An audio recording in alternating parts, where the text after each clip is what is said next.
ഉള്ളിൽ ഞാൻ കരയുകയും രക്തമൊഴുകുകയും ചെയ്യുമ്പോൾ. പുറമേ ഞാനൊരു കോമിക് ഷോ കാണാൻ പോയിരുന്നാൽ അതെന്നെ എങ്ങനെ സഹായിക്കും?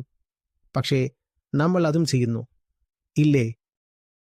ഞാൻ വളരെ സംഘർഷത്തിലാണ്, എനിക്ക് വളരെ വിഷമമുണ്ട്, എനിക്ക് ഷോപ്പിംഗ് ചെയ്യണം, എനിക്ക് നിങ്ങളോട് സംസാരിക്കണം, കുറഞ്ഞത് 30 മിനിറ്റെങ്കിലും. എന്തുകൊണ്ട്? എനിക്ക് സുഖമില്ല.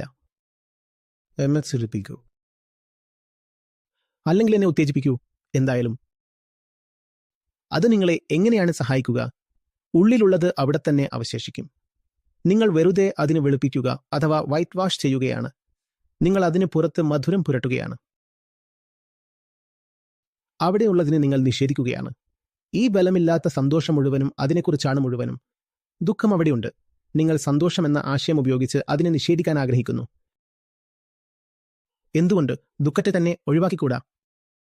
സന്തോഷത്തെ ഒരു തരം പരിഹാരം എന്ന രീതിയിൽ പരീക്ഷിക്കുന്നതിന് പകരം എന്തുകൊണ്ടാണ് പ്രശ്നം എന്താണ് ഉണ്ടാക്കുന്നത് എന്ന് തന്നെ ചോദിക്കാത്തത്?